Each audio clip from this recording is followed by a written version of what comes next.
A former San Diego police detective cut a plea deal with prosecutors this week in the federal campaign finance investigation. Ernesto Encinas admitted conspiring to give foreign money to campaigns and tax fraud.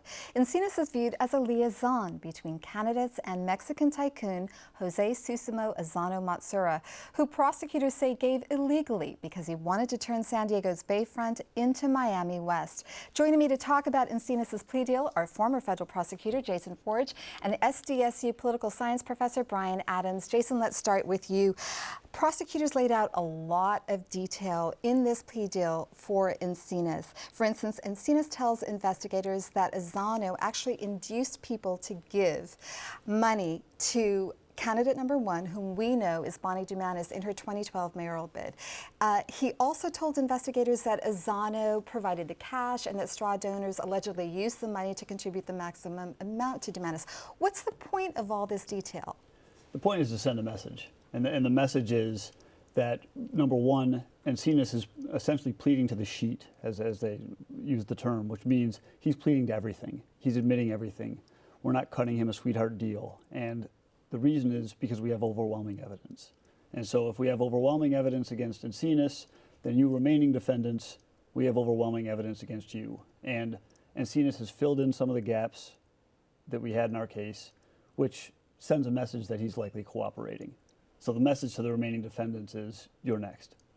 And how effective is a strategy like this?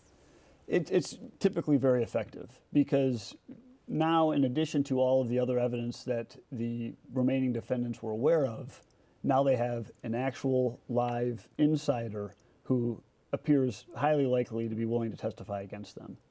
And so typically, there is a domino effect when you have somebody as integral to a criminal scheme as Encinas was in this one. When that domino falls, you typically see others fall. Brian, District Attorney Bonnie Dumanis met with Azano at his home. Azano created an independent expenditure committee for Dumanis' 2012 mayoral bid and contributed more than $100,000 to that committee. And as we learned yesterday, he allegedly induced people to give to her campaign. She has denied knowing anything about this campaign finance scheme. How plausible is that? Well, so far there's been no hard evidence that she actually knew about it, but it is hard to imagine that Azano sets up an independent expenditure committee with over $100,000 in it, and that Bonnie Dumanis wouldn't know who was running that or where that money was coming from. So I find it highly unlikely that she didn't know at all what was going on, but there's also different variations here, is that she could know a little bit about what was going on and not know the full story. She may not have known that the money was actually coming from Azano. She may have thought it was coming from Mark Chase. So it still remains to be seen exactly what she knew when.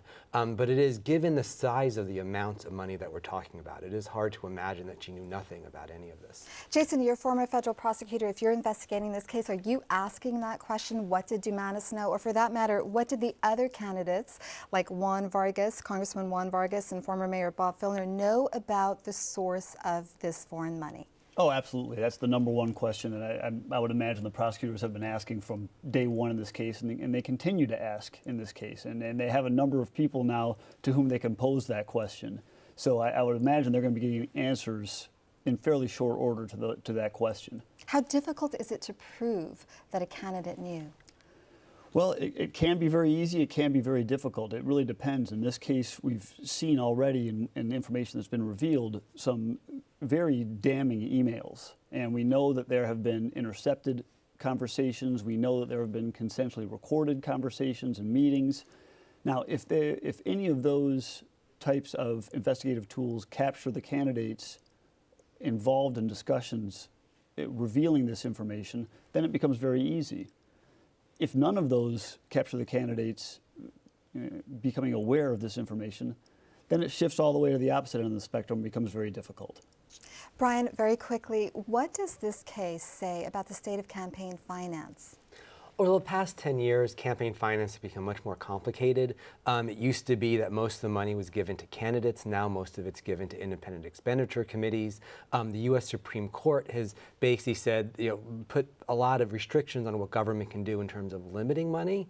So right now there's a lot of talk about about disclosure and increasing disclosure to make sure that it's easier to catch it when things like this happen, but also too where the public knows where campaign money is coming from. And we've got to close it there. Brian, Jason, thanks so much for coming on the program. Thank you. Thank you.